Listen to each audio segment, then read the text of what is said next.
Hello and welcome to Home Media Minefield presents Let's See What's Out There live, in colour and on camera. We are a weekly live stream and podcast currently focused on the Marvel series WandaVision, which is available to stream on Disney+. So today we are going to be having a spoiler-filled discussion around episode 9, which is the series finale, both in title and literally. And we are also probably going to have some spoilers for other areas of the Marvel Cinematic Universe as well. So you've been warned on that. I hope that's okay. Obviously, we encourage you to get involved if you're watching this in the live chat. It'll be good to hear from you. I'm going to be discussing with the panel what our thoughts were on WandaVision as a series and tonight's or this last episode in particular. And to join me on that, I've got on this side of the pond, I have, oh, by the way, sorry, I'm Keith Isles. I'm an actor, filmmaker and YouTuber, in case we've not met before. And I am joined by movie fan and artist Ryan Holloway. Hello, Ryan. Hello. I nearly forgot the most important thing to introduce myself. There you go. It's fair enough. I just realised I'm looking very. I didn't deliberately put this scarf on to be like I'm an artist. That wasn't on purpose. It's very cold here in South London, but it's good to have such a warm welcome. There you go. Always a warm welcome. Can you believe we've made it? We've got to the end of this. All the way through. I've got my runes on the wall, so I'm the only one that can bring any magic to this today. You're the only one that can bring any magic. Well, I don't know about you. Talking to people to bring magic, I feel like we need. You and I are movie fans, right? We've always talked about this. We're into movies and TV shows and all this sort of thing, but Marvel MCU, of course, comes from the comic books. And what we really need is somebody that knows their comics, right? I think that would be good. So from the other side of the Atlantic, because this is a global show, we have our film producer and comic expert, Pete Mealy. Hi. How's that for an intro, Pete? Yeah, that's great. Although, are you feeling the pressure? Pressure's getting to him already. Are you feeling the pressure? You okay, Pete? Are we there? Yes. You look perfect. Sorry. You look slightly shocked there for a minute. I was like, oh dear. I am slightly shocked. My cohort Barbara will be joining us momentarily. Okay, I was going with a lot of the real comic book knowledge. Yeah, our fourth Avenger, if you like, puts us to shame. Yet to assemble. But never mind. Hey, I've got some Avengers here in the meantime, or some Marvel characters at the least. So excellent. So if you're watching out there, if you're in the live stream, thank you for watching us live.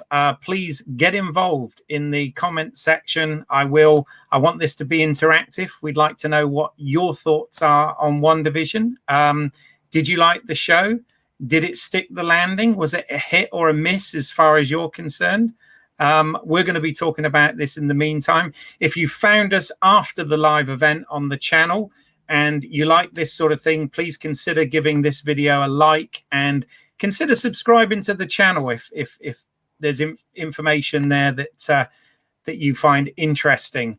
Also, before the end of today's show, we are going to announce the winners of our competition, the 4K and Blu-ray of Marvel's Blade film from 1998 with Wesley Snipes.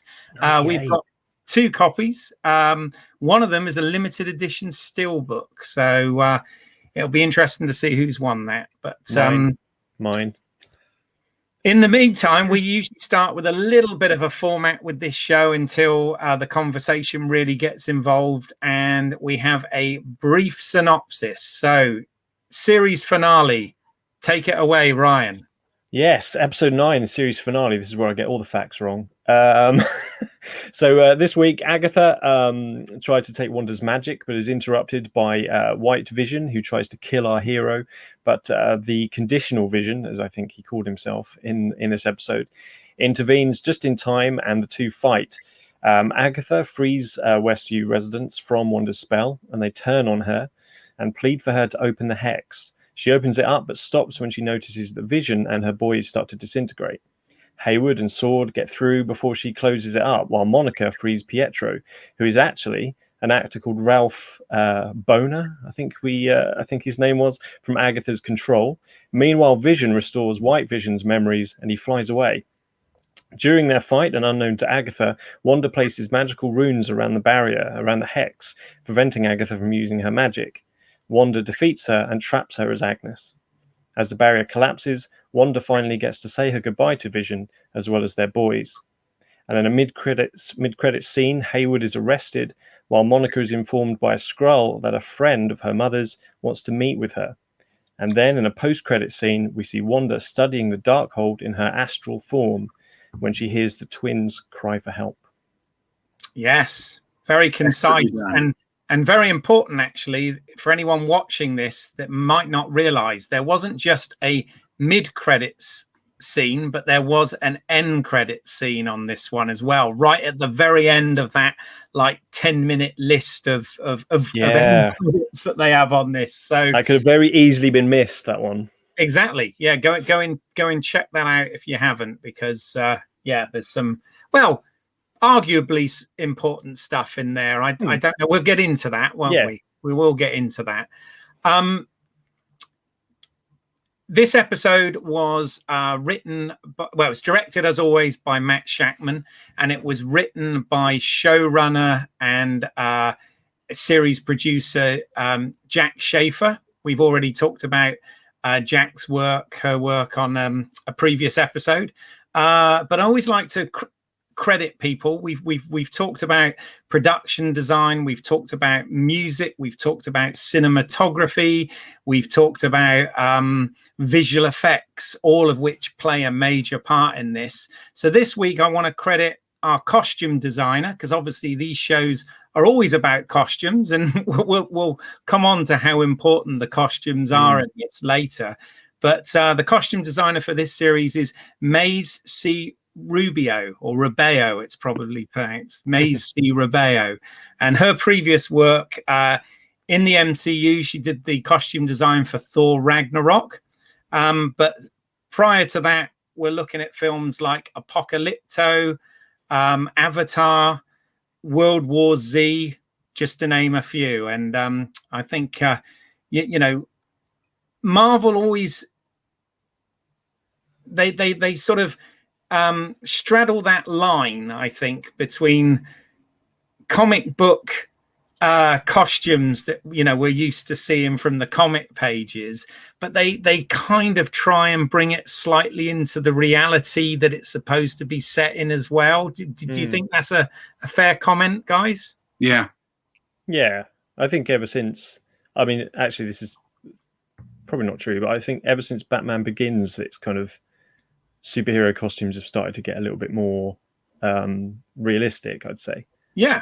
That's kind of the film that sort of started it all off. And obviously Iron Man came a few years after Batman Begins, didn't it? And again, even how elaborate Iron Man's costume is, they tried to sort of make it have a reason for having those colors and that sort of thing. And they've done the same with Captain America and right the way through. And of course, we'll get onto that. We actually finally see the Scarlet Witch's costume in this episode, which is surprisingly like her 90s Halloween fancy dress costume, didn't you think? Weird that was, how similar they were. Yeah, it was pretty cool. Thought she looked good. Absolutely. Let us know what you think in the comments or in the live chat if you're watching this live. What are your thoughts on the general look of this and the costumes and various production design. We'd love to know what you think about that, plus whether you actually enjoyed the show and whether you're excited for the next one, The Falcon and the Winter Soldier. But in the meantime, I know Barbara's not here yet, but shall we have a little bit of a chat about connections, not just to the comic books, but also to the wider Marvel Cinematic Universe? Yeah. So Barbara sent me her notes. So some of this stuff is Barbara's knowledge and research that I'm passing on to you, and she can fill in more when she gets here. But this episode is just chock full of connections and straight up, homages to, or, bringing to life stills from the comics, as well as a lot of references to other MCU stuff. So, the first thing is that Agatha, who's this like tough love, power hungry person that is right out of the comics, and that character is spot on. The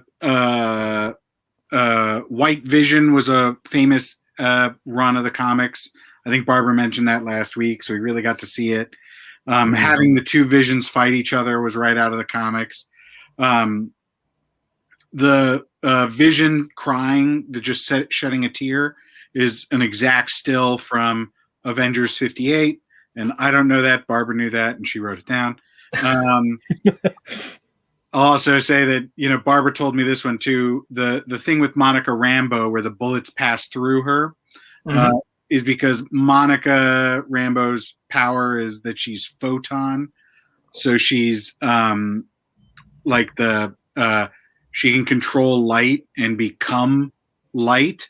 And so that's what we see, is that her body becomes light there and the bullets pass through it. Yeah.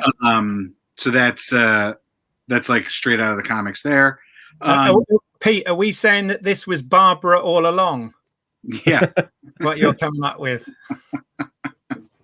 Sorry. Nice. That's exactly right.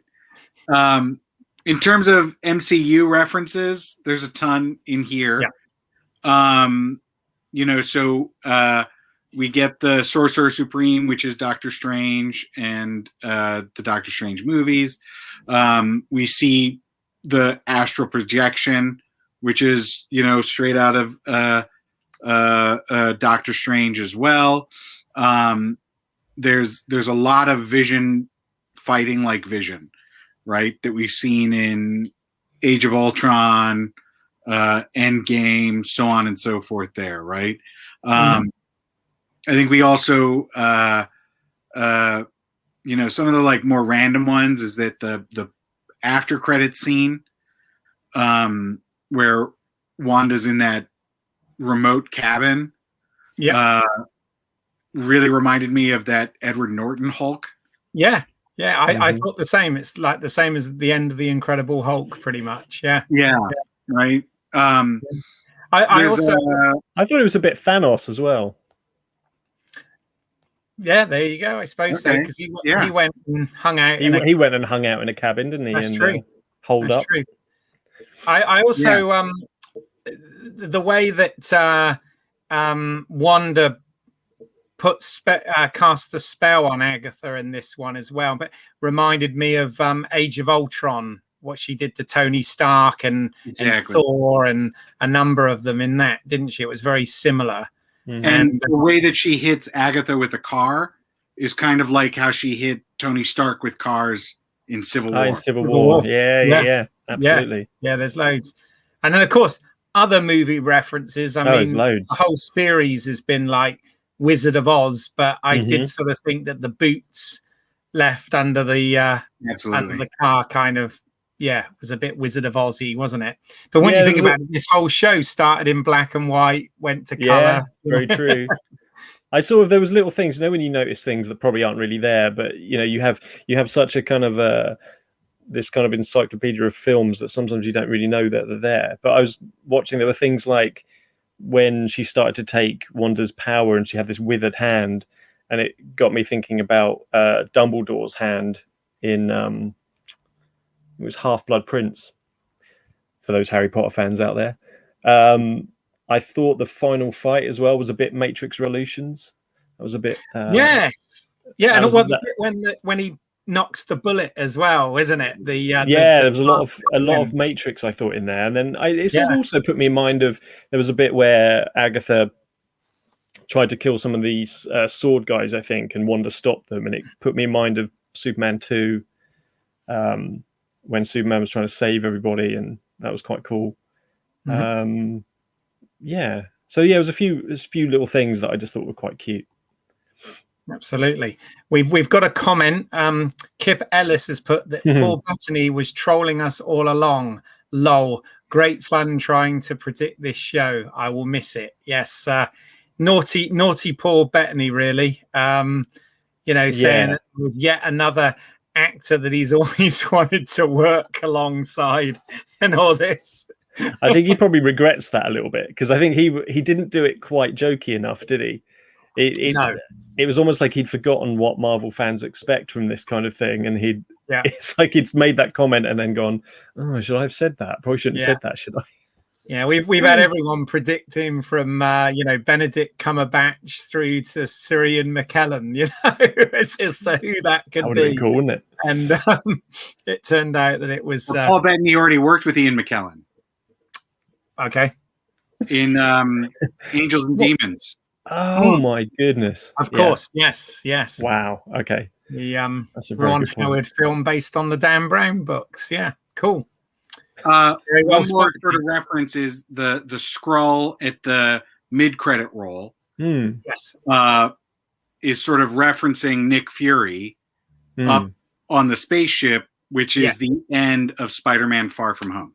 Yes. Absolutely. So and referencing another end sequence. Yeah, another end sequence. Yeah. But do you think that the scroll that comes to say hi to her, would that be the same one that she was friends with when she was a little girl? I saw that. Yeah, I saw that. I thought the makeup looked similar to in Captain Marvel, the Skrull wife, and I know that's not the right way to say it, but I don't remember what that character's name was. No, I have to say I thought of her first. Yeah, because there wasn't much of a. It didn't feel like there was much of a knowing, did there? Like if they were friends from that age, it didn't feel like there was much of a remember me kind of thing. But yeah, who knows? Yeah, who knows? Who knows? Not much. Not much Darcy this week, though. Oh, no. Darcy must have had one day on set. Literally. Because what was her one line? Have fun in prison. I think that was her one line for the entire episode. Which was a shame, actually, because I remember, Pete, you had that idea about an end sequence might have been quite nice where she's still waiting at that crossroads. Because I guess she kind of was, because she literally drove straight in as if she had been waiting all that time. So perhaps she actually was. There's probably a deleted scene somewhere. Indeed. And any other bits and pieces that we can think of, reference-wise? No, I don't think so. I mean, obviously obviously when we saw our Vision, I guess we'd call him, touch the head of the White Vision, and we saw all those clips, didn't we, of his memories, and we saw bits of Age of Ultron and stuff. It's the only other thing. But yeah, some good stuff. Oh, look, in the comments, Mephisto has said that he has Billy and Tommy. Well done. We'll get on to that, I'm sure. Yeah, absolutely. At least he's owned up to it. It's nice of him. Yeah. Who knew that we were going to get so many high-profile people watching this today? I'm a bit scared now. Well, listen, we normally go into a section where we sort of make our predictions of where we think it's going to go next week, which obviously with the season finale is a bit tricky to do. However, we do know that there's a ton more series and movies to come. Any sort of predictions as to how they might connect back to this? Well, I think that we're obviously they set up like Wanda's next thing, right? That she's become the full Scarlet Witch, and she's learning her powers and she's growing and getting stronger. And so wherever she goes now, I think they've got a little bit of a problem that they keep running into, where they just create these superpowered characters who like nothing can stop them, and they are the most powerful and the most awesome. And they have to figure out ways to, one, throw something up against them that they can fight, and two, not have them be ridiculous when it's compared to a man wearing a bunch of iron, or right, like a kid who shoots webs out of his knuckles. And so that's a tricky line to walk. And so we'll have to see how they do that there. But I think they set themselves up with, they can go anywhere. They can do anything. They're not locked in anywhere. Yeah. Like we said, it's magic, multiverses, and mutants. Yeah, the 3 M's. Yeah. So Mephisto is also, but I will give her children if she gives me the dark hold. Well, I guess you could just, I mean, why doesn't she just put the dark hold on her Kindle or something? It's and then she can give it back, right? Just take photos of all the pages, pictures of it. I'm sure Tony Stark had a Kindle knocking around somewhere that obviously you won't need now. So yeah, and then he could just sort of like put it on the wall, and it'd be fine. Indeed. It didn't look like a huge book. Those pages were really thick, and there's a lot of pictures in there. Yeah, a real picture book. Yeah, I reckon she'll get through that. She can, and then she can get the twins back pretty easy. Yeah. Now, is this right that this book actually did feature in Agents of S.H.I.E.L.D.? Although the prop did was feature incredibly different. But it did feature, didn't it? But it had a completely different cover, and yeah, sort of looked a bit cheaper. A bit more TV. Sorry to fans. Yeah, sorry. Yeah, it didn't look cheaper. It looked different. Yeah, I mean, I'm still confused as to whether that's supposed to be canon or not. Don't know. Seems to be that it's not, doesn't it? It seems to be more in the sort of a not camp on that one. But it's like now it's not canon because they're going against it. Yeah. Or it's a different multiverse. Well, I mean that can explain everything now, can't it? The problems. Yeah, it does. Yeah. So maybe we had 3 different actors play Hulk. Yeah. Multiverse of madness. Yeah. Nothing to do with contracts or disputes. Absolutely. Well, I mean, it's predictions is difficult. It's just we know that Marvel's not going to go away anytime soon. And we've got a number of says, hey, it's Barbara. Hey guys. Hey Barbara, how are you? How are you Good. doing? Sorry I'm late. That's all right. It's all good. No problem. We're done actually. We've covered it all. Pete read through your notes at lightning speed, and we've covered it. So there you go. No, let's hear more. I definitely want to hear more about how it's different, how it's the same, stuff like that. Yes, absolutely. We can expand on that a lot more. Okay. So Barbara, take the floor. You say whatever you want to about this. Go for it. Well, okay. So the comic connections this time, there weren't really any new things, but just touching back to stuff that we've already mentioned on the show.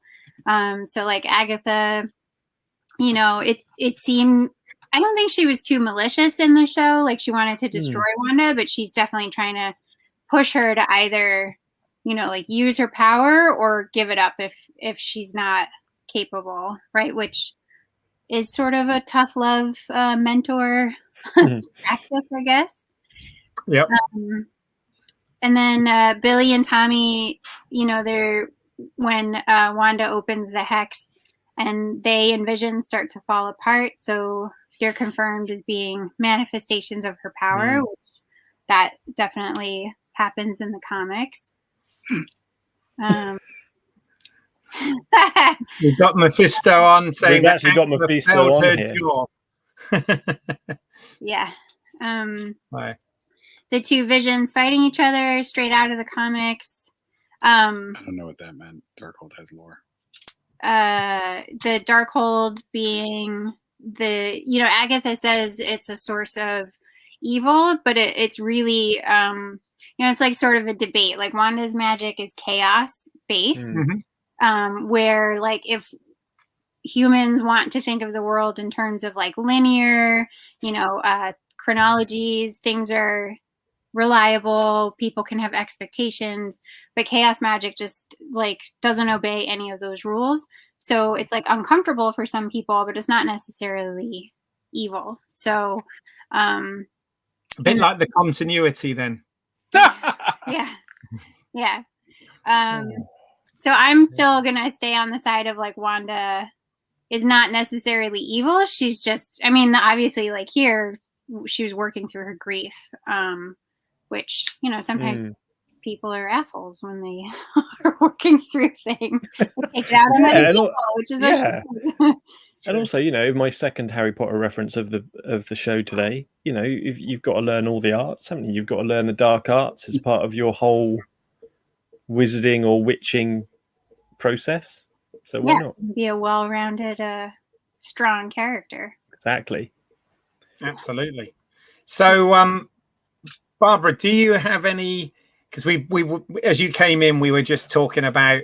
Obviously, it's weird. We can't really do predictions because this is the end of this show. However, there's lots more MCU to come, whether it's movies or TV shows. And do you have any predictions about how what WandaVision might directly connect to any of that stuff? Well, I kind of think that the mountain cabin at the end, I think she's in the Wundagore Mountains. I don't really see any reason why Marvel wouldn't bring that in, because it is like a a location in the comics that lots of, like, Doctor Strange goes there for a while. Lots of things. Magneto goes there. Like in the comics, one explanation for Wanda's existence is that she was experimented on by his name is like the something human, like the ultimate human, or I have to find his name, but so he's there, like that's where his experiments took place. So why not like introduce it in the MCU? Yeah. I think White Vision is definitely going to be back. Yes. Because I hope so. Totally. Good for Bettany. He's got it. He's got it sussed. He's like, well, we kill Vision, but we just make. Are we even allowed to say White Vision? Is that even PC in today's world? I don't know. But White Vision is going to be his character. But yeah. So, and you have a fan here, Barbara. Kip Ellis has said, "Oh yeah." And then I look like a Marvel expert tomorrow when I repeat it to the work colleagues. Lol. Thanks, buddy. That's awesome. Cool. Nice one, Kip. But yeah, so yeah, White Vision is likely to appear again. Is that what the character is actually called, by the way? I mean, I was being a bit facetious there. Yeah, I think that is. And exactly the same look. He's like a full, head to toe white in that manifestation. Right. I want to see him in a future film, like painting himself or something.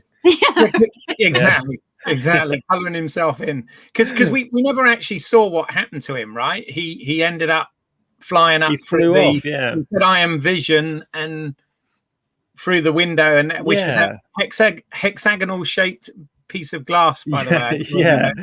Well, I did see a couple of people say, wasn't it, that he's either flying off because one of his mission parameters was to destroy the Vision, so has he gone to destroy himself? Which I don't think is the case. Sense. Oh, that's another reference. That is like straight out of Star Trek, right? When Vision was talking to White Vision, I was like, oh no, we know how this ends up. Kirk talks the machine into blowing itself up. Yeah. I think maybe ask rather than tell. Mephisto says that Barbara chick, if she likes Mephisto. Do you like Mephisto? I mean, in the comics, not really, because I have this like image burned in my brain of when he reveals his plans to Wanda, and he has like absorbed the children, and so there's like a baby on each arm instead of his hands, and they're like obviously in pain and like trying to get away. So it's like a pretty twisted concept. Yeah, as a kid. I'm glad we didn't go there. That How does he eat his mashed potatoes? awesome. Like, that's some Freddy stuff going on. That is some Freddy Krueger stuff. Weird. Yeah. Yeah, it's very Nightmare on Elm Street. Yeah, I can imagine Freddy going, "You're my children now." And having literal children for hands. That's amazing. Nightmare on Westview. Yeah, I'd watch that in a heartbeat. There you go. That would be a good show. So, all right then. Well, let's get into it then. And obviously, anybody out there watching, we'd like to know what you think as well. But how did we feel? Did this show stick the landing? Do we have nitpicks? Are we overall pleased with it, or are we disappointed about anything? What do you guys think? Who wants to start? I'll start because I might go for it. In the moment, there's no right or wrong, Pete. There's no right or wrong. There might be. Let's see. Yeah. Come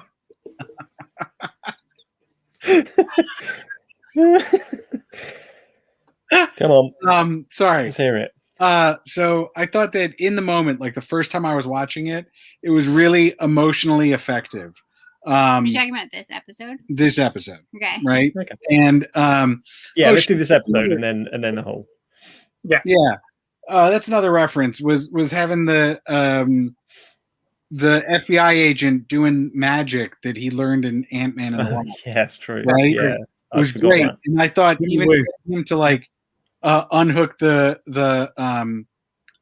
handcuffs, that like without having seen Ant-Man and the Wasp, I'd be like, oh, that's really cheap. He just magically knows how to unlock handcuffs. But it works because you've seen him learning that sort of thing, right? So I think it really paid off in a lot of ways watching it. I think when we watched it the second time, or like as I think about it, there's parts of it where I'm like, wait a second, does that really work right? Does that line up exactly right? And I don't know that all of it lines up nice and neat, but as a story, it hits you and it works. And so I think, yeah, they stuck the landing. They finished it well. I'm not left dissatisfied with anything. I will say on that little point that you made though about Jimmy Woo with the handcuffs and everything, what pulled me out of that bit where he was brought in the handcuffs to Hayward, and obviously he ends up sort of leaning against the desk to pick up the paper clip and all this sort of thing. I thought, how bad a job is that guy that brought him in doing? Who's standing right behind him. Exactly. That's literally standing right behind him, having marched him in, and doesn't notice that he does that. I was actually bothered by that. I thought that was really stupid. I got to be honest. That really annoyed me because it pulled me out of the drama there. I was just like, really? Is that just me, or did No. I thought the same thing. No, I was like, well, you slip that cell phone in your pocket. Yeah. I thought it was clumsy. Yeah, for sure. Right, but I think that overall, there's more moments that work in it. Yeah, I'd say that's true. Sure. I have to say, like, if any of you were not at least tearing up when Vision and Wanda are saying goodbye, you're a monster. Yeah. Because even the second time around, I was crying. Like, it was so, yeah, right, Keith?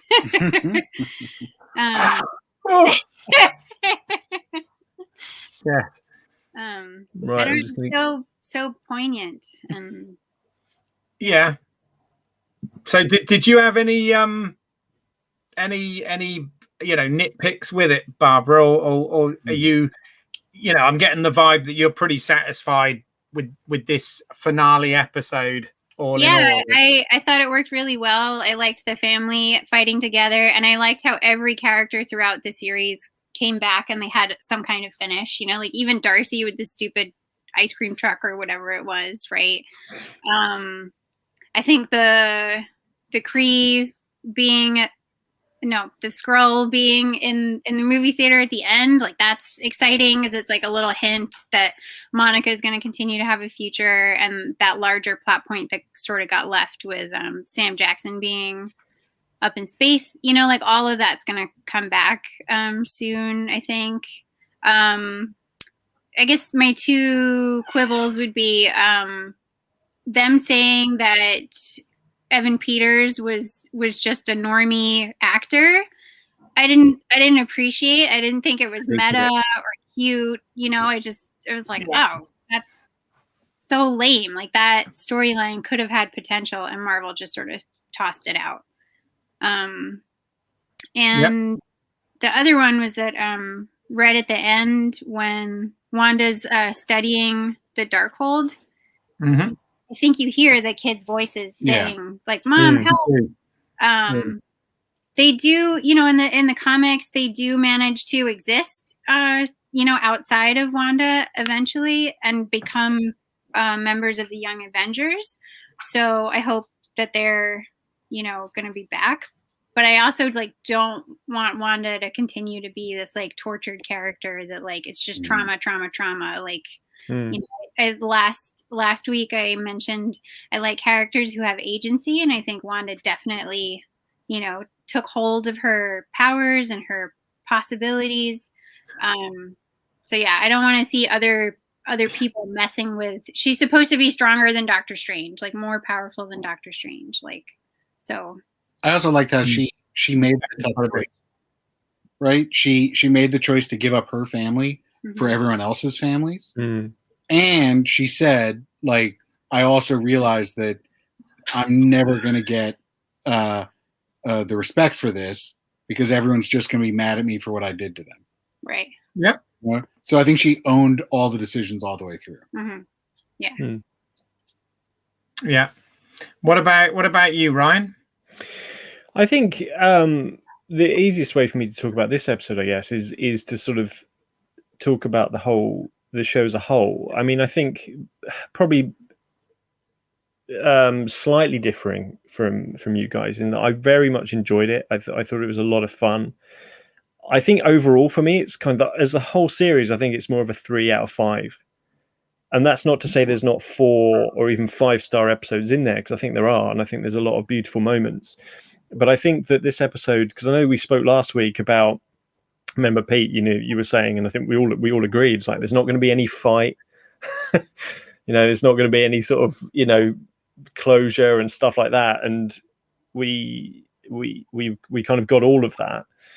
But I think that the show started in this very, albeit frustrating, it started in this kind of what the hell's happening, and then with episodes 3 and 4, it got into its groove, and it was intriguing, and it was mysterious, and it was hard to sort of figure out roughly what was going to happen.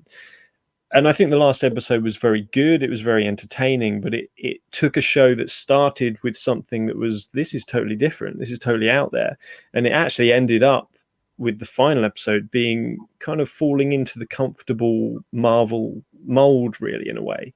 And that's not to say it wasn't good. I think it was very entertaining, but it almost feels like it kind of started up here and then sort of ended down here a little bit. But I think, as we've said, I think there's a lot to love about it. And I did love the moments towards the end between Vision and Wanda and the kids. I thought it was beautiful. It was very well done. No, I agree. I love the and I agree with Barbara's sentiment about the fact that it's quite sort of emotional and almost to the point of tear jerking at the end. Yeah, it was great. That they nailed that.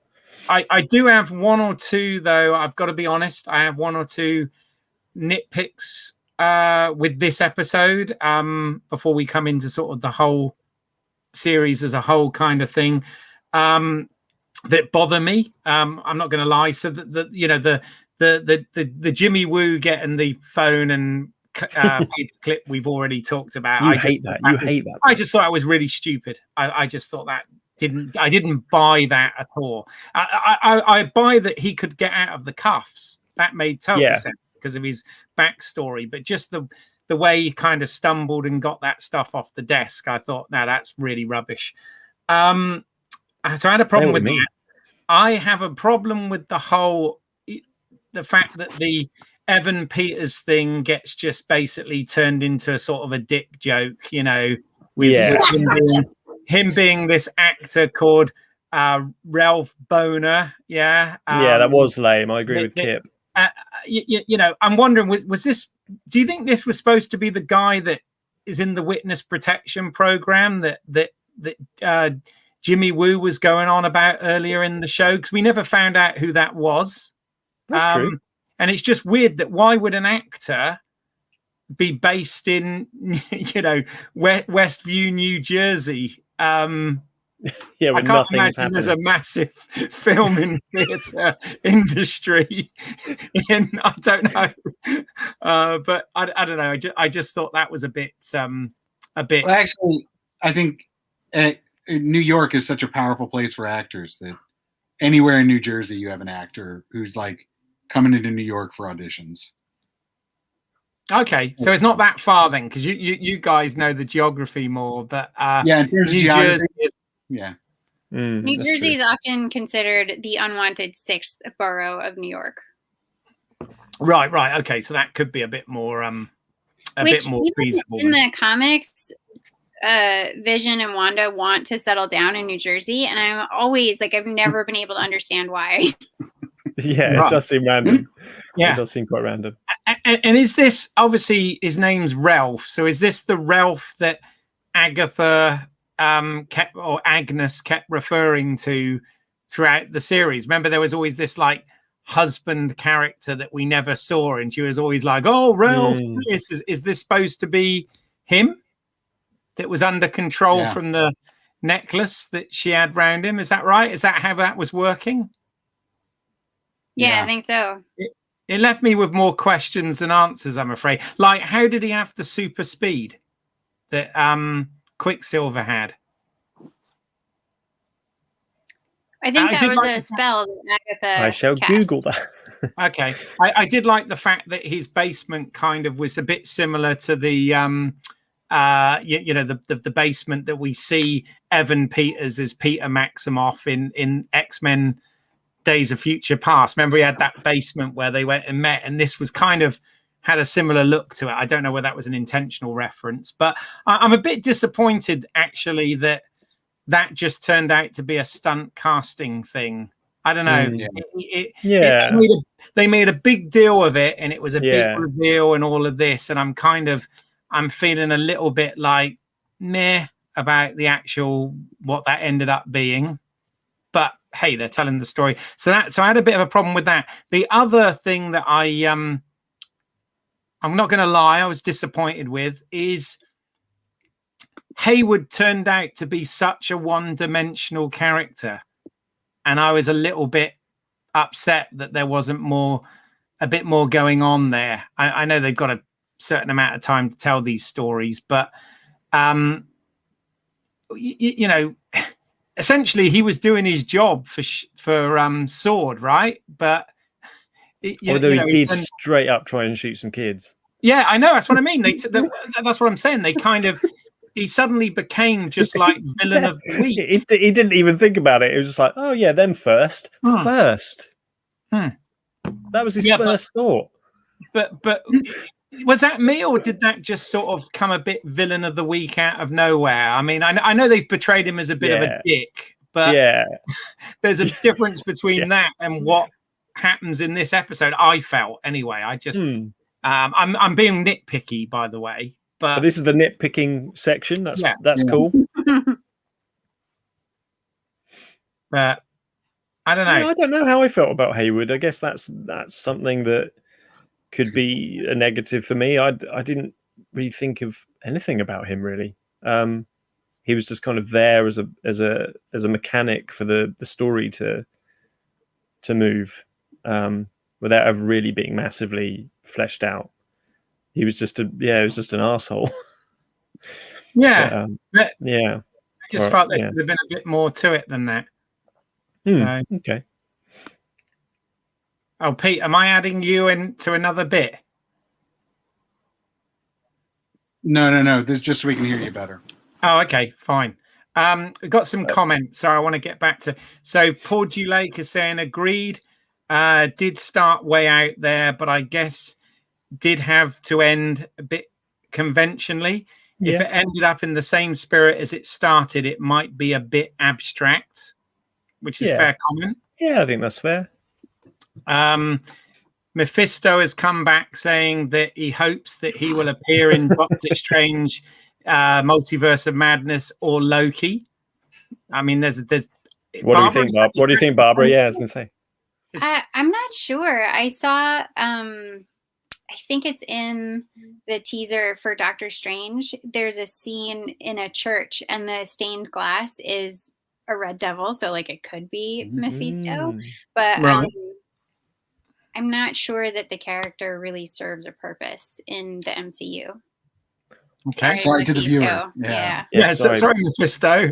Mephisto, get onto your agent. Yeah, he's failing you miserably. Try and sign up with Matt Boner's agent. Yeah. Yeah. So Boston Samus has come in saying, I'm sorry, I have you guys on and just lolled at the Hayward comment. Well said. Oh, there you go. Normally I get in trouble for saying the wrong thing. So but I guess it depends when he came in on that. He got called a few things there, didn't he? I thought they gave Hayward a little bit of a chance when they show Wanda going to see Vision's body and like trying to get it back. And he sort of seems to play a sympathy card, but like not really. He's not really sympathetic. He's always seems like he's kind of needling Wanda and like he wants her to be a villain. Yeah. He had ulterior motives. Yeah. And I think the, closed-minded government agents who are afraid of power they don't understand is such a trope in like comics, movies. So maybe it's a little boring to have him like just be that character. But in the comics, those kinds of characters do turn out to be the masterminds behind lots of plots. So I feel like Hayward he just liked his tech, didn't he? He just loved his new kind of Apple version of Vision. I think that's what he wanted. Got more comments coming in. So Samus says, I do think they're downplaying Boner just as a stunt. I think he is Ralph, and that Ralph is Mephisto. China political. Okay. Yeah, exactly. Interesting. In my mind. Yeah, I didn't know that this was a thing, that the movies, I guess like there have been editorial decisions and storytelling decisions so that they can be published in China. Yes. Well, I mean, that's for the film industry in general. It's a very important marketplace geographically for them to tap into, and Disney for one, I'm sure wanting to do that. But you're right, they do have to politically they have to change certain things to fit those marketplaces. I'm no expert on this, but yeah, so that's quite an interesting observation there from Boston. So cool. Any other points before we sort of go on to the series as a whole? Anything about this particular episode? I'm surprised, Ryan, that you haven't said not enough Darcy, but I think you said that. I've already said it. I've already said it once. She turned out to be a hero. Like she had a pivotal role in this episode. I knew it. Right? She stopped Hayward. She stopped him. Someone had to. Yeah. So she was all over it. In my opinion, it's weird with this show because like you talk about sort of nitpicks, and I do have some. Are we still in that section? Yeah. I feel like, but I kind of want to balance it though, because like there's so much I loved about it, and I thought about this before, and I didn't want to be too negative because like it's that I had this similar thing with Spider-Man into the Spider-Verse. in that because I didn't love it, you're kind of seen as you hated it. Do you know what I mean? It's like you can't just like Into the Spider-Verse. You have to love it, and if you don't love it, then you're wrong, basically. Don't know what you guys think about that. Well, John Mulaney as Spider-Pig is a national treasure. And I get that, and I applaud it. It's the culmination of American culture, right there. Yeah. But there was so much. I mean, there was so much I loved about this one. You know, I thought the runes were a nice touch, although they do also lead into a nitpick. I thought Elizabeth Olsen has been outstanding, and particularly in this episode, actually, I thought she showed a really fantastic range. I enjoyed the witches coming back, the sort of zombie witches. I thought that was kind of cool. That spoke to the horror fan in me a lot. And I like the costume design. It was, you said at the beginning, I thought Wanda's costume was great. It was like understated, but it still had that classic look. In terms of nitpicks, I wasn't quite sure when Wanda learned to do the runes. I know that she was told about them, but as she said, I haven't done any training. I don't know anything about it, but was able to cast runes. I don't know if you need to have read a book to do that, but well, she was just. I think that plays into something from Doctor Strange, right? Okay. Where they say what you just did takes more than a good memory, right? You right. Okay. You shouldn't be able to just cast that. You have an inherent ability, and so I think that's what they're trying to play into here. Right. Okay. I saw the rune once in the basement, and then knew how to do it. Okay. Let me just. And that's what Agatha says, right? Is part of the description of the Scarlet Witch. She doesn't need to cast spells. She just innately uses her power. Okay. I'm just going to strike that off of my nitpicks. Hold on. We could help you out. Explain that. It's all helpful. Just in the comments there, Boston's also put that Monica says to Hayward, "You look like hell." Maybe she's saying that for a reason. Interesting. Could be. I'm glad people have a lot more thought. I'd just say one nitpick. It's not really a nitpick, but it's something I would have loved to have seen. I would have loved to have seen a whole episode dedicated to the town being no longer being under the spell and kind of hounding Wanda. I could have watched a whole episode of that. I think it would have been very interesting and actually quite scary. Horror, yeah, for sure. That would have been cool. It's gonna be like a Fear the Walking Dead spin-off. Yeah. yeah. Fear the Westview live people. Trailed off. But I have one question actually that I was slightly puzzled by, and I'm sure that I've just missed something here. But it goes back to the Agatha Agnes thing. So at the end, Wanda says, I'm just going to turn you back into the nosy neighbor or whatever, and puts that. But then obviously the hex around Westview disappears, right? And obviously takes her children and Vision with it. But what happens to Agatha? Where is she ended up, or did I miss something there? I feel like that's a separate spell. Yeah, if that makes sense. I feel like it's just a separate spell apart from all the hex and everything. I think that's just something that she does to Agatha, which I thought was quite creepy, actually. Yeah, pretty dark. Well, she's done so. I mean, let's be honest. You guys don't know how girls fight. That's all that was. I mean, Wanda has done some pretty creepy things in this series. It's been a bit sketchy. She's been kind of sketchy. Before we get into what we thought of it all overall, then just a few more comments. So Paul G. Lake has said that he thought all the performances were outstanding, and I can't argue with that. I don't think there was any, from an acting perspective, there weren't any weak performances here, I don't think. What do you think? Even Hayward as a one-dimensional creation was still compelling, and can't the performances.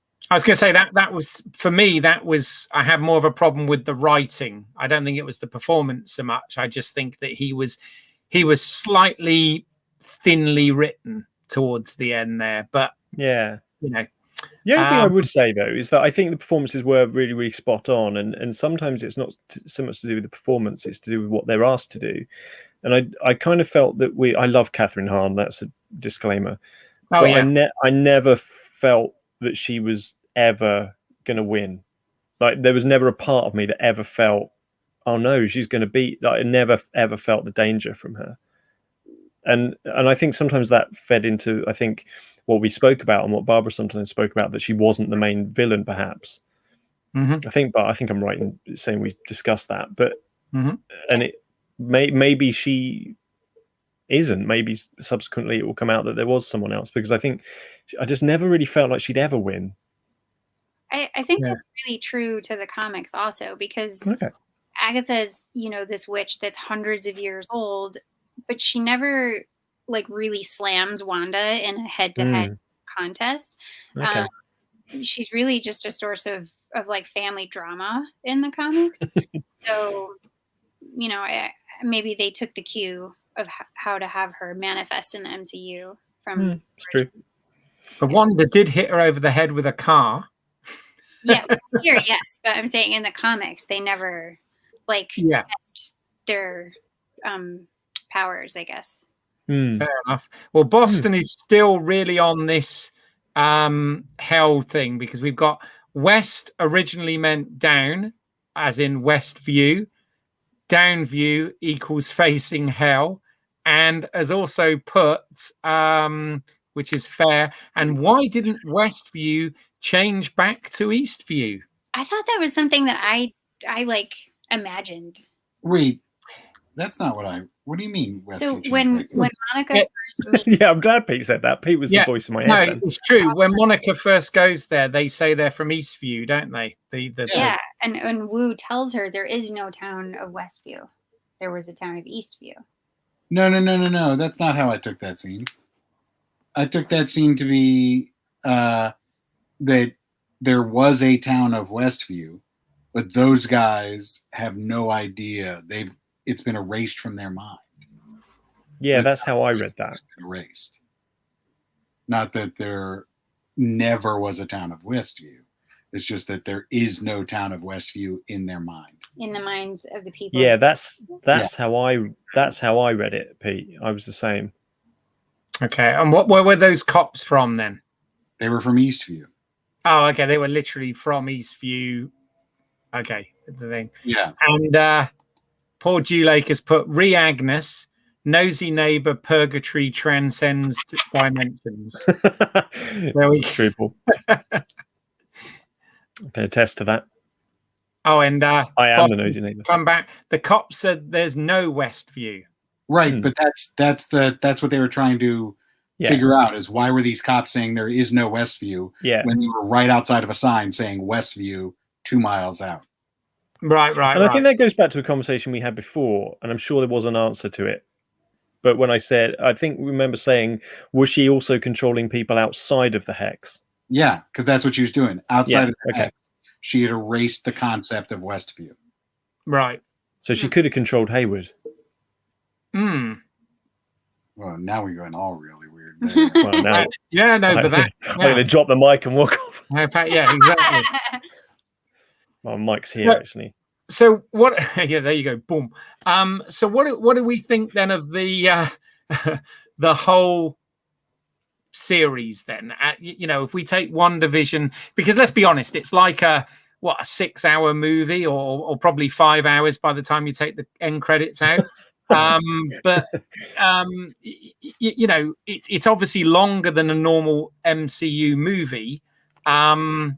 So we got more real estate to tell the story. It ended, as you rightly said, Ryan, very much like an MCU movie, where we had the showdown and the flying around and, all of this sort of stuff. And of course, we even end up with post-credit scenes and all of that sort of stuff. But overall, what do you guys think? Is this a hit or a miss? I think it's a hit.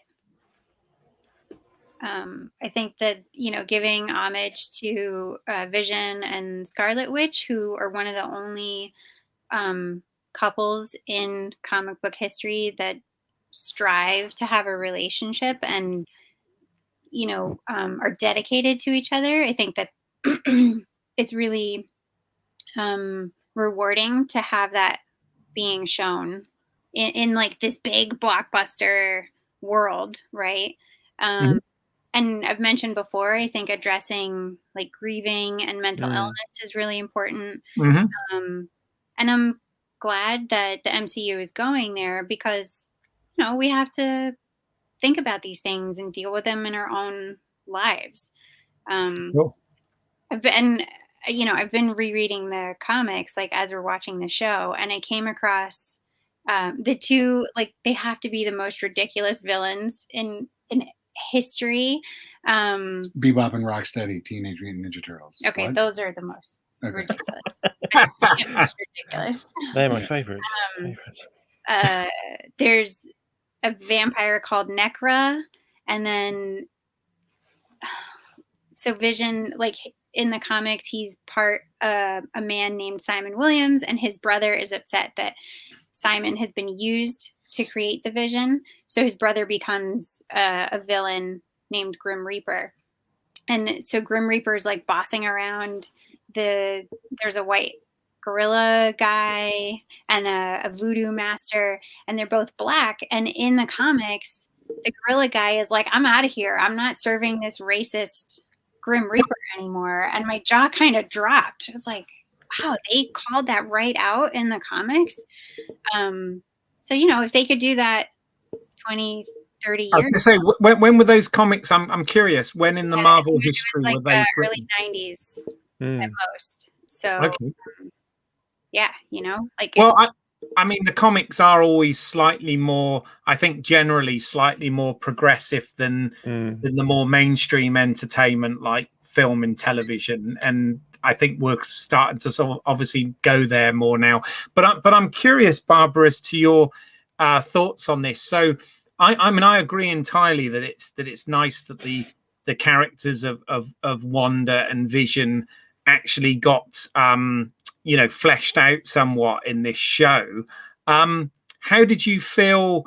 Do you think they were short served in the MCU movies that predated this? No, I think that the MCU has been telling so many storylines. I think the focus in the beginning, it was Iron Man and then Captain America. So it's taking time, but they are getting to, hopefully, like they're going to cover, they're doing female characters now, Black characters are coming, Asian characters are coming. So I think they're on the right course. Cool. Just sorry, we've still got comments coming in. I just want to. So Boston has put great series, best live comic show,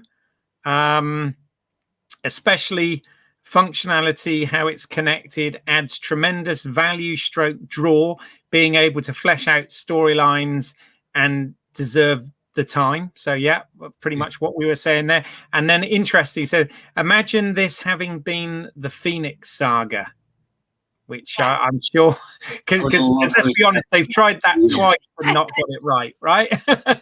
So nobody needs that. Dark Phoenix is one of my like all-time favorite storylines in the comics. And even the second rendition with the younger X-Men, it was garbage, but I still liked that they told that story. Yeah. I mean, yeah, it's a shame though, isn't it? Because like you say, she is a very, very interesting character, and it does seem a bit of a shame. I thought that last movie was unfortunate. Yeah, well, it wasn't the best to end the franchise. Well, actually, the New Mutants kind of ended the franchise, and my God. But anyway, so this is interesting. Jane Boston's put here, Grim Reaper is Easter egged in episode 2 show credits at the start. Really? Okay. Ooh, go back. Yeah, we'll have to there go you back. go, something to go and check. There's always something definitely hidden. There's always something hidden in this stuff to go back and check out later. So do you mean like thinking about the series overall, like how do you think it would hold together if you watched the whole like episode back to back? Yeah, that's interesting. Whether because you know, again, because streaming services now want us to subscribe and come back every week. I noticed that there's been a bit of a shift from, you know, we had network television, which was a weekly affair, and then when streaming came, we got into this binge thing where all episodes were dropped at once, and now we're sort of moving back to the weekly thing, which I kind of like, because obviously we wouldn't even be able to have this show if it was dropped in one go, right? So it's their fault. We'd find a way. But yeah, I mean, I think it would be interesting to watch it as a, you know, 6-hour movie or 2-3 hour movies back to back or whatever, just to see how it holds up. But you know, I did feel there were one or two things that didn't seem completely resolved. I know I harped on about this last week, but the astrophysicist friend that they kept like kind of winking and hinting about really sort of went nowhere. I don't know whether that's something that now Monica Rambeau is obviously going to go and we guess see Nick Fury right up in space. Whether or not an astrophysicist. He isn't, yeah, exactly. but maybe the people he's with are, if you know where I'm going with that. Maybe. Yeah. I don't know. But I think that's a stretch. Yay. I had the I'm writing that one down. Keith. Wu said, you know, calls for backup and says, "Can you be here in, you know, under an hour?" Who is that? Was that the Skrull? I don't know. Yeah, it's a very good question. I'm gonna say yes, probably. Who I thought knows? they said it was that's everybody at Quantico. But when did those people show up? That's who shows up. Yeah, that's the Skrull. There's a whole scene where the cars roll in. Right. Apparently, by the way, this Grim Reaper Easter egg, his helmet is between the floors when Vision goes from upstairs to downstairs in the animated credits. Oh, what the Bewitched style credits was that? Yeah. Boston, nice work. Yeah, have to go back and look at that. That's what this show's about. You see, we like the interaction. So you feel pretty positive overall about it, then, Barbara? Yeah, as a beginning, middle, and end of a show. Yeah, and I do think that Marvel is playing things out in an order where people are really enticed and invested. Like, I think if they started off with all this like eldritch magic and stuff as like the first part, people wouldn't have been ready. So yeah. Fair enough. Pete, what about you? Where's your stance on this? Yeah, so I think I'm sort of in between Barbara and Ryan, right? Ryan said like 3 out of 5. I think Barbara's given it a 5 out of 5. Do a 5. Right? And so I'm at a 4 out of 5. I think overall it was great. I really appreciate the way that they told a story in a different way, you know, stretching out a movie over 9 episodes. And they really played with it by having those first 2 episodes just be really, you know, crazy. And not anything we've seen. I do realize now, like Ryan said, this episode 9 was much more formulaic, sort of standard. And so it's a little bit of a disappointment, but I think they did it well enough that I don't have complaints. Yeah, I certainly think it was very entertaining, and yeah, as in the final episode, definitely. And what about overall, Ryan? I mean, I like I said, I mean, I think for me 3 out of 5. It seems a little bit unfair, but I think it's just because for me it was very up and down. And I also, I mean, I write horror reviews for a website called horrordna.com, and it's very rare I'll give 4 or 5. But always room for improvement. Yeah. Yeah, so it's that kind of thing. It might make me sound a bit more cynical, but it's not really. I enjoyed the show on the whole. I really, really did, and there were beautiful moments and moments that I would never have expected them to do. I mean, we talk about those first 2 episodes, but quite frankly, that's some of the probably going to end up being some of the best, most talked about TV in a very long time. Yeah, well, it certainly took us by surprise. I remember thinking, what the hell was this? Yeah, absolutely. We ended up doing a show about it. Yeah. This is it, isn't it? I feel like we were texting each other probably when we were watching it and going, what the hell? Do I carry on? And so here we are. So I wouldn't be saying that about a program that I thought wasn't very good.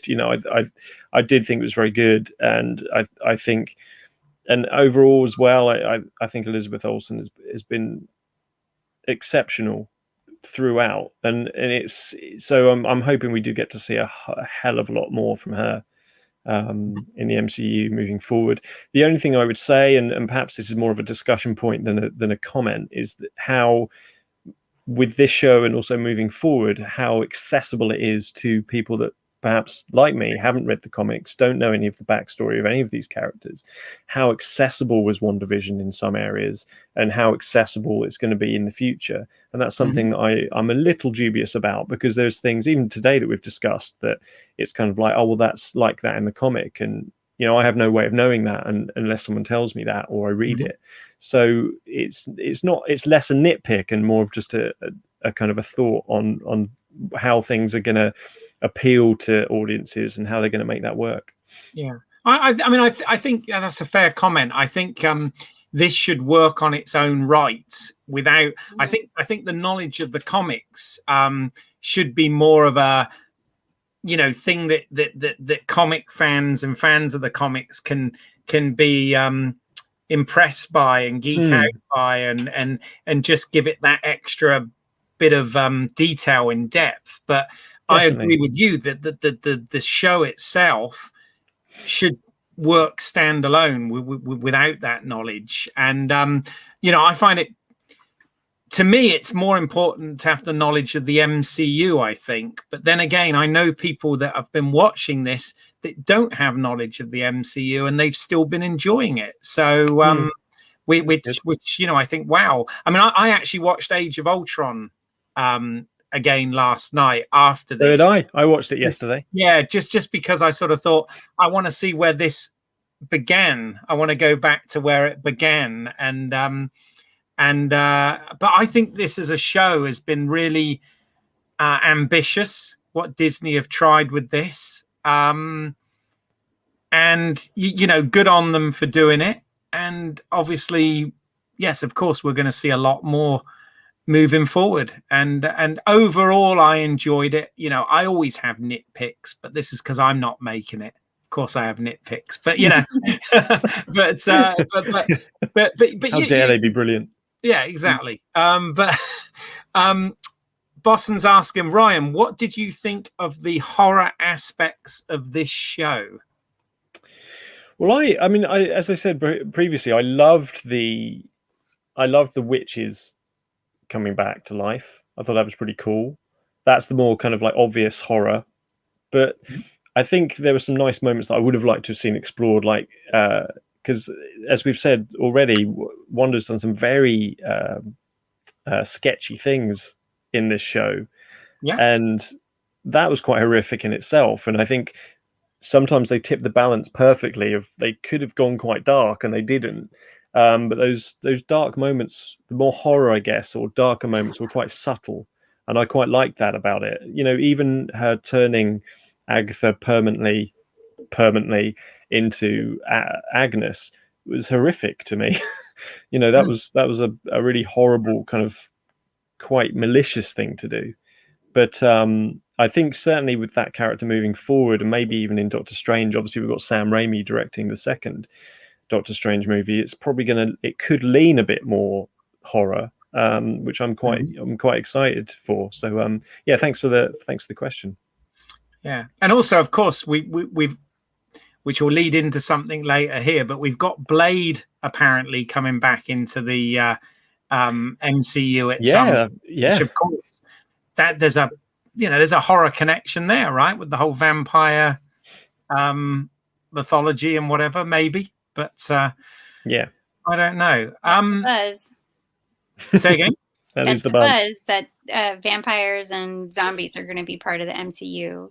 Oh yeah, the zombie. Well, Yeah, we're throwing everything in there, aren't we? We've got magic, we've got aliens, we've got genetic experiments, we got all sorts of things. But yeah. I won't be truly happy, Keith, until Alf shows up. Yeah, I like it. I love it. That's what we I didn't want. get an Alf episode, did we? So no, I just want Alf. Remember Alf, Alien Life Form? Yes, I do. If Alf shows up, then we can have Mork, right? He can be around. I'm just desperate for some Alf action in there. It'd be hilarious. There you go. Well, listen, I realise we're at an hour and a quarter at the moment, so we are going sort of feature length with this, but we've got a couple of things to get through before the end of this episode. So, somebody's mentioned here about Howard the Duck. There was an appearance of Howard the Duck, right, in Endgame, yes. and one of the other films, Guardian, Infinity War. Infinity. It was. Okay, but so in terms of where we're going from here, I do want to announce that we've been invited onto another live stream this time next week, 7:30 Sunday UK time, with our friends at the Scarlet Watch. So we're going to be calling that Let's Scarlet Watch What's Out There.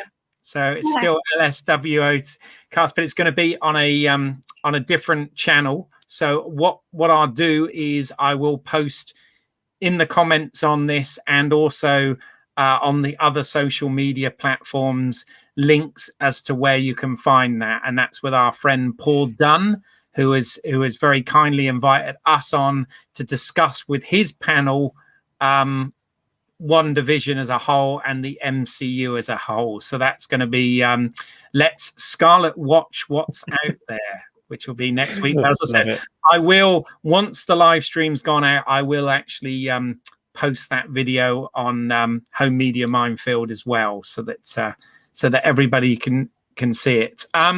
We've got one other comment here. So Kip Ellis has said, see you back here for your Falcon and the Winter Soldier reviews. Go on, you want to. Well, yeah, maybe. We've been having chats offline about that. The team of Avengers might change slightly, but as they do in the comics. But I'm sure that we will be covering Falcon and the Winter Soldier moving forward as well. That with that said, please do check out some of our previous work. We have a podcast at LSWOT Cast, or LSWOT Cast. Please check that out. We've previously covered some Star Trek shows. We've covered Star Wars The Mandalorian. So if you're into those sort of things, please go to the channel and check that out. But I'm really pleased to say we launched a competition a few weeks back on this, and we do actually have a couple of winners. So the competition was for Blade on 4K and Blu-ray. We've got a regular copy of that, and we've also got a limited edition steelbook version, and we have a winner for each. So to make this completely fair, so I haven't rigged this or anything, I'm going to say, Pete, pick a number between 1 and 5. We'll go with lucky number 3. Lucky number 3. And can you, I know you knew the answer to this. The question was, what actor from Cheers, right, appeared in the original Star Wars trilogy? Is that correct? That's correct. And what character did they play? Cliff. Cliff was the character on Cheers. John Yay, Cliff. was a rebel major in The Empire Strikes Back. Yeah, I think it was Major Durling. Durling. Yeah, I love that. It's the. Does he have a Star Wars? Does he have a Star Wars figure? I think so. I used to have a. Well, here we go, talking about toys again. I used to have one of the Star Wars figures, which was a rebel soldier in Hoth gear, and he had a mustache. Yeah, that might have been. Might have been him, maybe. So worth millions. What number did you pick, Pete? Sorry, 3. So Ryan, look up on our list. Oh yes, I have the list, don't I? Tell us who is number 3 on that list. This is to win the regular version of Blade on 4K, and Blu-ray. Sorry, what number did you say? 3. 3. Sorry, I'm scrolling now. Here we go. So, the win. Do I get a drum roll? No. Okay, it's going to get all National Lampoons. So number 3 is a Joshua Massaro. Joshua. Okay, I know Joshua. You do? Yeah, he ran the Mile High horror festival in the States in Colorado. Ah, cool. Okay. Well, there you go, Joshua. Joshua. Well done, Joshua. You win Blade on 4K. The good news with this is, even though this is a UK copy, as you can see, you've got the BBFC certificate. I've double checked, the discs on these are multi-region, so they will play anywhere. This is a sealed copy, not been opened. I have this as well, and I've done a review on it if anyone wants to check that out. But basically, the 4K picture quality is awesome, and the audio quality, Dolby Atmos on this is amazing. And then on the Blu-ray are all of the special features that were on previous releases. So this is actually really nice. So, okay, in that case, if you could email us at lswcast@gmail.com, Joshua, if you could do that with your contact details and everything, and I'll get this sent out to you very soon. So congratulations. And now we have, obviously I've got a sealed one which I'm sending out. This is my one, the Star Prize, which is the Blade limited edition steelbook edition. So you get this in a lovely you get this different slip case, and you get the steelbook, which has the 4K and the Blu-ray disc. You also get some postcards with this, some exclusive postcards, and a mini fold-out poster, as well as the discs, the film being the same. So, good thing it's not made out of silver. You're going to choose this one. Could you pick a number between 1 and 8, please? 8. Number 8. Ooh. Okay, and the that makes it easy. Was about. Hold on a second. It was something to do with Blade. Have you got the question there? Blade. Yeah, it was who gave Blade his Daywalker abilities. Okay, and do you guys know what the answer to that was before we reveal who won it? Barbara? Answer time? Morbius gave Blade his Daywalker abilities, seemingly from biting him and triggering some kind of transformation. Cool. And Ryan, okay, who was our number 8 entry for that question? Wow. So that's easy. Here we go. And it was a Dig Mac Luke. Okay. So congratulations, Dig Mac. Yeah. Or I Dig know Mac there was Luke. some comments. However you like to say your name, but well done. Yeah, well done. Please, again, message us directly or email us at lswotcast@gmail.com, and we can exchange or we can get your mailing address. There is a nice sealed version of this which I'll send in the post. So thank you for entering, and thank you everyone else that entered that competition as well. really appreciate that. So fantastic. I'm just trying to see if we've got any more comments here before we bring this to a close. You guys should cover Bionic 6 animated series. Our sub now if you say yes. What is that? I have no idea. It's that sounds niche to me. Okay. Very niche. There was a Ratzenberger Kenner original action figure. There you go. I love that. There you go. I really want that. I do have that. I have that at my parents somewhere. I know Yeah. for sure. There you go. Also, hi Daniel Leach. You joined the chat. Hello, Daniel. Thank you for your support as always. Right then, guys. So let's bring this to a close. So, Barbara, where can people get in touch? I'm on Twitter at bmcneely and on Twitter and Instagram under the LSWOT handles. LSWOT. I like it. And Pete? I'm at too many E's on Twitter. You can block me just like Jim Kirk did. Blocked by Jim Kirk. There you go. Yeah. That's outrageous behavior. There you go. Now, Ryan, where can people get in touch and find your work? Well, if you want to find me and block me too, that's absolutely fine. I'm on Twitter at Artist Holloway and Instagram at Ryan Holloway Artist. So you can get in touch with me there. And tell you obviously you sell your artwork. People can get in touch to see that. Yeah, I do. Yeah. So my website is ryanholloway.net. You can see what I've been working on the last couple of years. There's a few bits and bobs, a few bits of film stuff. So yeah, get in touch. Cool. And obviously, as I've already said, you've already found the channel if you're here now, Home Media Minefield, where, as I said, we cover Blu-rays, 4Ks, unboxings, reviews, all of that sort of stuff. As I said, follow the podcast as well at LSWOT Cast on all good podcasting apps, and you can see more of our work. And if you want to see any of my short films that I've made, if you go to YouTube and put in British Isles, which is EYLES, as in my last name, there's plenty of stuff on there. What the hell was that? We just watched Modern Love last night, and you make fun of people. Oh, I'd forgotten all about that. Yes, I'm also. Girls do. They put their like a fake mustache. They do. Do you know? I should promote that as well. Thank you for the reminder. So on Amazon Prime at the moment, there's a feature film directed by my good friend Simon Aitken called Modern Love, which I actually appear in.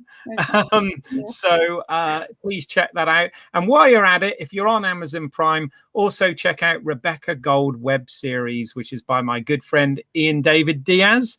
And there's some of his other films and bits and pieces on there. God, I think I've literally promoted everyone. Poor Julie said, thanks, guys. It was great. Really enjoyed this. Thanks everybody for joining us. Yeah, thanks so much. You guys follow make you it. Folks on Twitter. Daniel Leach has put, and then nice one. We got. Please check out Bionic 6 on YouTube, you guys from Boston. Well, thank you everyone for your time. Oh, there you go. We found it on the phone. Thanks so much. Please stay tuned to the channel for more content. Beyond WandaVision. Comment down below if there's anything in particular that you'd like us to cover, apart from Bionic 6 at the moment, which we've got a lot of homework. I will rewatch all of Alf. There you go, Alf. Yes. And we will see you. Let's try and get this right on our last week. We will see you next time on Let's see what's out there. Yay.